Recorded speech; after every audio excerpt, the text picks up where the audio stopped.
Tipping for self-service is just a modern shakedown by a guilt-powered robot. I always tip the machine. It's a hard-working immigrant. Procedure is unclear. Does the tip go to the machine's maintenance fund or its emotional support budget? I tip generously. It shows I'm a good person, unlike you people. You're not a good person. You're a sucker. The machine doesn't even have feelings. According to my flowchart, if the machine lacks sentience, a tip is just a voluntary system tax. It's about supporting the store's ecosystem. I'm an ecosystem guy. What ecosystem? The ecosystem where you do the work and then pay for the privilege. I have a 14-point checklist for ethical tipping scenarios. This scores a 2.3. Inadequate for disbursement. Your checklist is why the service industry is dying. You lack heart. You lack a spine. You'd tip a fire hydrant if it had a screen. So Dan, you tip to feel superior, Oscar insults to feel superior, and Chad has a spreadsheet to feel superior. I don't do it to feel superior. I do it because I'm morally consistent. You're not consistent. You yelled at a barista last week for a latte art imperfection. That's different. That was a paid service. This is a different paid service. Dan, your hypocrisy just qualified for immediate removal. You can't handle my moral complexity. You triggered my trap card! Good. Now we can talk sense. Tipping the machine is corporate brainwashing. Without Dan's emotional interference, my decision matrix is clear. The tip request is an irrational glitch. It's not a glitch. It's a feature of late-stage capitalism's decay. Your analysis lacks data. I've run the numbers. The tip option increases checkout time by 7.4 seconds. Inefficient. Efficiency, you're optimizing the process of your own exploitation. Exploitation implies an exploiter. The machine has no intent. It's just code. The code was written by a guy in an office who thinks we're all idiots.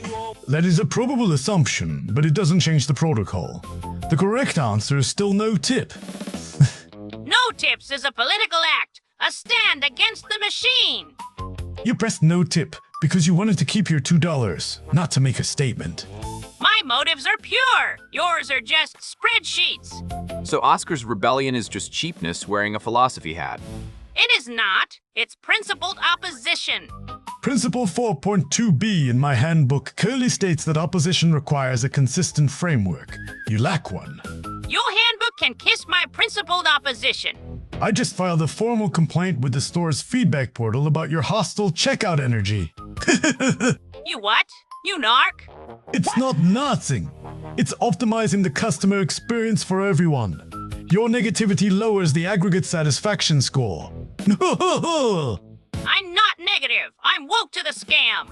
Your wokeness has a 23% success rate based on my log of your past takes. Mostly incorrect. You log my takes? Of course.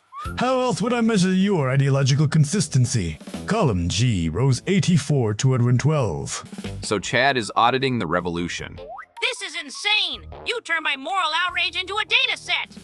Everything is a dataset. Your outrage is just poorly organized information.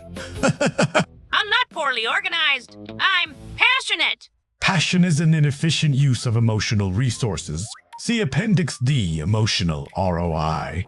I hope your spreadsheet gets a virus. I've already inoculated it against your specific strain of rhetorical malware. And thus, the machine wins. It pit the conscientious against the chaotic, and both lost. I didn't lose. I achieved the resolution with a 98% certainty rating. You achieved nothing. The machine is still there, waiting to guilt the next person. I've drafted a proposal for its replacement. A button that simply says, transaction complete, no frills. That's it? That's your big solution? A different button? The correct button is the ultimate solution. We need to smash the machines. None for. That would violate store property policy and raise insurance premiums for all of us. See Section 12C? I don't care about Section 12C. Your discard for Section 12C is why we can't have nice things. The only winning move is not to play. But you still need eggs. I'll grow my own eggs. You are not a chicken. That is biologically unfeasible.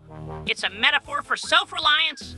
Your metaphor has a logical failure rate of 89%. You can't read a metaphor. I just did.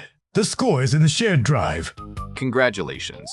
You've managed to argue yourselves into a corner even the machine couldn't design. It was a productive debate. I have 6 new checklist items to add. I have a headache. And the machine gets your data either way. We're done here.